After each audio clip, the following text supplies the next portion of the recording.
If I can quote the great Rick O'Connell from this third Mummy film, here we bloody go again, Mason, with this shit. And is this your vibe? Very much so. Interesting. I would say this. I thought this was the second best of the series. But bearing in mind it's a trilogy, that also makes it the second worst of the series. Absolutely. I think it's better than The Mummy Returns. Yeah, you might be right, but there is a lot I feel missing at the heart of this, which makes it less compelling. Saying that, I did start watching this and I'm like, this is pretty good. I'm sad I didn't see this earlier on. But at one point I did pause and I saw that there was an hour left and I'm like, oh, I'll finish it tomorrow.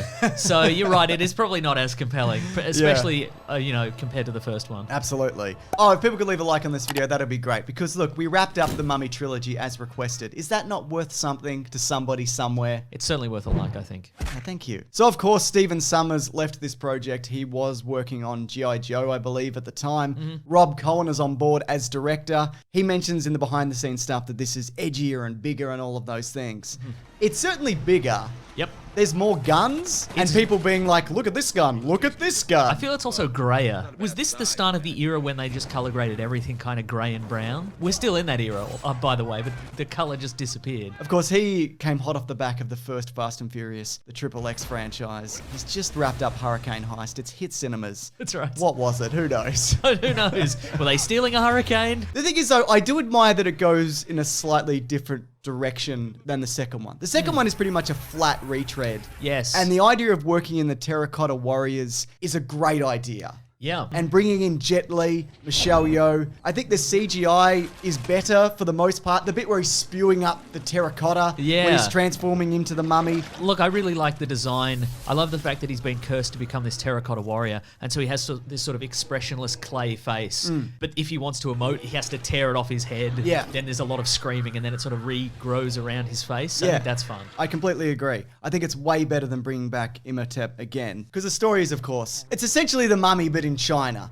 A guy gets cursed for doing a thing and whatever. I think it's a standard issue curse if you're an ancient ruler. You step out of line, somebody's going to curse you eventually. And again, I defer to my comments on the first movie, the video we did for this. Just cut his throat. Don't give him the weird immortal curse where he comes back as a terrible monster where he can turn into both a dragon and a dog or something. Right, Just cut his throat. Yeah, hit him with a brick. Hit him with a brick. But so this one's set in sort of 1946, I think. Yep. So it's post World War II, and so Rick O'Connell and Evelyn O'Connell, they're retired, but they apparently, we didn't see it, but they spent some time doing some more adventuring, participating in some World War II espionage. I didn't want to see any of that anyway, Mason. And I think maybe one of the missions required Evelyn O'Connell to have massive plastic surgery to turn her into Maria Bello. What do you think of that? It's jarring. I think she does a good job, but I think the chemistry is not there. And that's also part of it because they're like, we're not even banging anymore. Right. That's a plot point. They're both bored. They're in a sexless marriage, which is weird because they're both incredibly attractive people, which makes me believe that it's not that.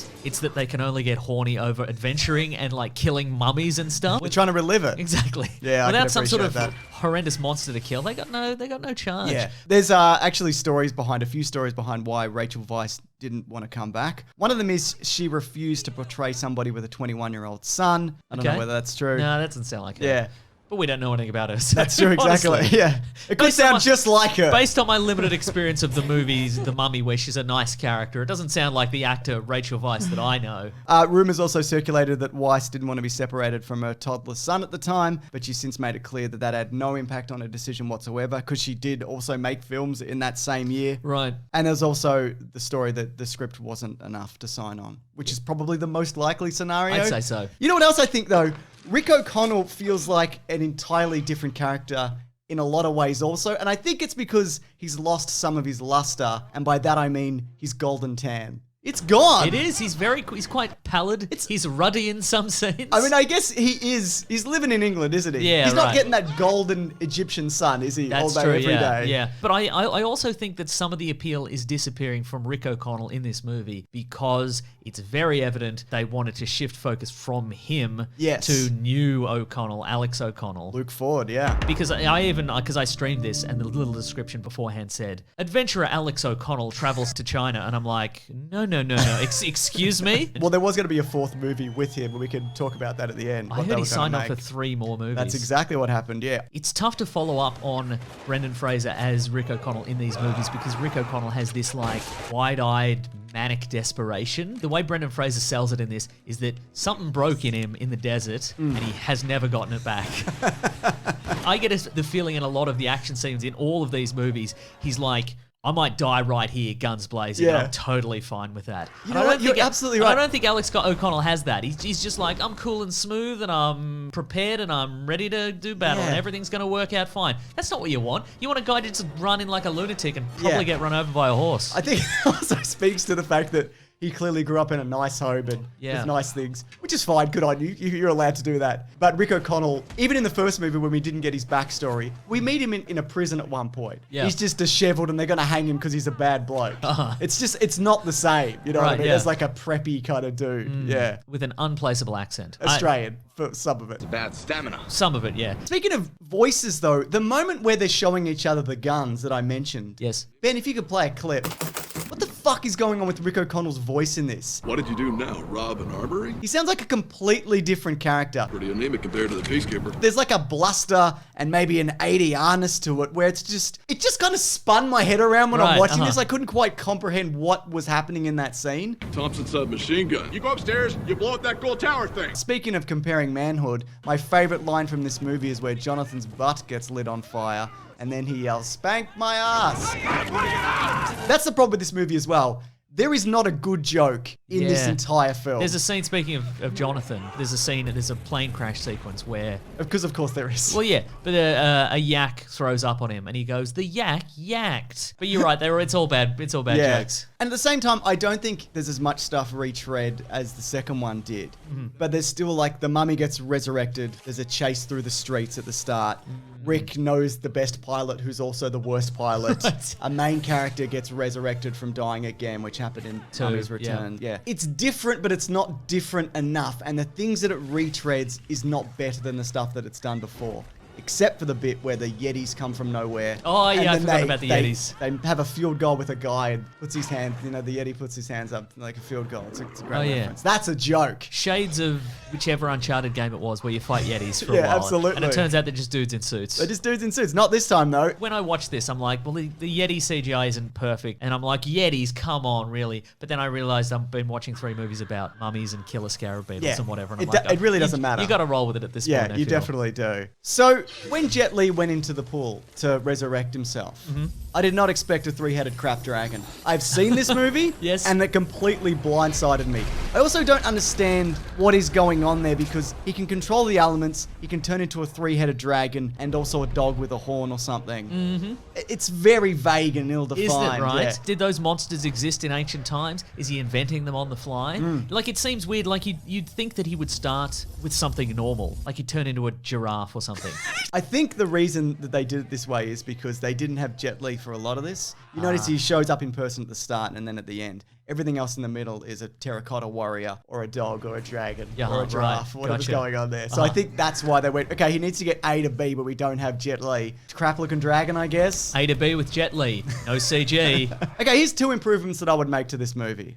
First of all, keep Michelle Yeoh. She's great. She's terrific in that. Agreed. That's not an improvement. That's just something I feel like I need to say. She's terrific in this. She's good in everything. I would keep the sniveling British guy from the start alive till the end. Right, as payback. Because the guy who betrays them, he gets murdered pretty early on. Yeah. And then it's just whoever, it's like henchmen and whatever. Also, why? That's something that's I've just remembered. In that sequence, like, they're like, here's the thing we promised you, British guy. And he's like, now I'm going to kill you and give it to bad people. Just wait till they leave. Yes. And then give it to bad people. They'd never have to know. I thought of that. It's because he needed Evelyn to unlock it. Oh. But I think you could get anybody to read that. You need somebody who can read ancient Chinese, and you need someone pure of heart. Is that the thing? But you could get somebody else. There's a bunch of those people. She's done so many adventures you wouldn't get her because you know she's going to shoot you. Right? That's all also, I'm saying. how pure heart are you? You've killed so many people at this point, Evelyn. You've probably done some bad stuff in World War II. The other thing they should have decided on was, does Jet Li have a beard or does he not have a beard? Because at the start, he doesn't have a beard. But then he gets old. And he does have a beard. He dies with a beard. When he's in Terracotta, it has a beard. But then when he's back, he doesn't have a beard. If you dies with a beard, you got to rise with a beard. That's Everybody the rule. knows that. Everybody knows that, but they didn't follow that rule, did they? So I don't know. There's so many components that I think that are there to make this work. Yeah. And the thing is, it made money. It didn't make as much money as the other ones. Like, it was successful enough, but it was so critically maligned and also fan-wise that they just went, we're not doing any more of these. Right. Yeah. I am going to talk about the fourth one, but before I do that, we mentioned briefly what happened to the Brendan Fraser over the course of these movies and other action movies he was doing at the time. Because in this movie, Mason, they should have called him bloody Ripped O'Connell, am I right? You see him shirtless. Jeez, he's looking good, isn't he? But here's the thing. He was heavily injured during the making of this film from previous movies. We talked about it, but he's mentioned that when he was hung in the first movie, he was actually Properly hung. He said they killed me for 18 seconds. That's what they said. Yeah, wow. Well, that's what he said. In the second movie, he tore a spinal disc, cracked a rib, and injured his knee during production. My knee! By the time he did the third mummy picture in China, this is a direct quote from him, I was put together with tape and ice, screw cap ice packs, and downhill mountain biking pads, because they're small enough and light enough that you can fit them under your clothes. I was building an exoskeleton for myself daily, and his injuries led to multiple surgeries, including a laminectomy, a back procedure to relieve pressure on his spinal cord or nerves, but the lumbar didn't take, so he had to do it again a year later. He also had a partial knee replacement, more back surgeries to bolt compressed spinal pads together, vocal cord repair, and other procedures. Fraser said he essentially spent 7 years going in and out of hospital for just pushing himself too far in these movies. And then, right at the end, Maria Bello blew him a kiss, and the kiss like floated in the air, and then it landed on him, and then he exploded. Brutality. Ready for trivia time, big time? Yeah, trivia time. That's big what this time. segment's called, isn't it? It's always been called that. Don't That's right. fucking at me. This is what it's called. Don't go back and watch any previous videos, but do. This is really the scene where it's like, shut up, we mentioned it. That's what this Oh, yeah, I is. get it. Because, you know, there's a lot of like, actually you forgot in the comments. But it's called Trivia Time Big Time. That's now. right. Also, if we missed something that you remember from this movie, it's in the extended audio edition, definitely. So just skip on over to there. We definitely mentioned the thing that you're thinking of. We even said your exact opinion. It's in that. But if you listen to the audio version and it's not in there, probably in the video version. Watch it again. Leave another like somehow. So the crossbow traps in the tomb scene were based in reality because according to Chinese archaeologists, the excavation of the Terracotta Army is progressing so slowly, partially because it's still filled with similar traps. Goodness. Yeah. Those were pretty hectic too. Originally, Rob Cohen was going to kill off Rick O'Connell entirely. I feel that's Yeah. the way it was going for a while, yeah. Definitely. Ardith Bay, we mentioned this in the last video, he didn't return because he doesn't know nothing about China. So apparently he was asked and he was like, I don't know nothing about China, either my character or in real life. I still would have liked to see him just to be like, we need help with some undead shit. Do you want to do this? And he's like, yeah, sure. I got a big curved sword. I'm ready to go. I've been oiling this curved sword for ages. Hoping somebody would be like, you want to swing that curved sword? Yes, I do. Yes, sir. Oh, wait, Chinese mummies. Nah, can't do it. Yeah. Good luck, idiots. And also, of course, the club owned by Jonathan is Imhotep's club. It's after the other. We saw it! I mentioned it! It's not interesting, but it's in there. I've said it, haven't I? That's right. Okay, let's talk about The Mummy 4. No, not Tom Cruise's The Mummy 4, which is technically maybe The Mummy 4. Oh, nuts. I'm not interested then. So Rise of the Aztec was supposed to come out in 2014, also with Rob Cohen. Brendan Fraser, Maria Bello, and Luke Ford had signed on. As you mentioned, Luke Ford was in for the trilogy. In for a trilogy, in for a pound. Is that the expression? In for a trilogy, in for a thrilogy. Oh, very good. I'm never good at these things. You're so good at them. Thank you. It upsets me. I'm just rhyming words. Most of the time, it doesn't even make any sense. Don't go back and think about That one it. made sense though, didn't it? Scarlett Johansson and Bryce Dallas Howard, they're his love interests, but one of them Wow. probably betrays him at some Yeah, for point. sure. Ling is dead or something. His love interest from this. That's why he needs a couple more love Yeah, interests. that's apparently the line in the movie as well. Ling is dead or something. Yeah. Antonio Banderas would have played the main antagonist. Wow. I know. I like that. That's an all-star cast. Yeah. And Jeremy Irons would have played a cursed Aztec eagle Butler. soldier. Oh. That is more fitting, yes. That guy can do any accent. He can do German. He can do regular. He can do weird albino guy living underground in the Time Machine movie. Remember that movie? Yeah, I remember that movie. Anyways, I didn't like it. It felt like a real drag, if I'm honest. Kind of goes out with a whimper for me, this trilogy. And I don't know if I do want to see any more of these. At the start, when we did the first one, I'm Yeah, like, right. oh my God, I love this movie. I'll See 100 more of these. Yeah. But 2 in, no, I not think so this much. is. I look, honestly, having not seen it before, I think this is worth a watch. Okay. I'm glad I seen it. Great. Anyways, of course, we do Caravan of Garbage here every week. You got a suggestion? Leave it below. Also, we have Patreon polls to see, like, what do you want to see? That's right. And these often go up early. Actually, every week they go up early. So if you do want to see them early, head on over there. It's linked below. And here's a hint towards next week's episode.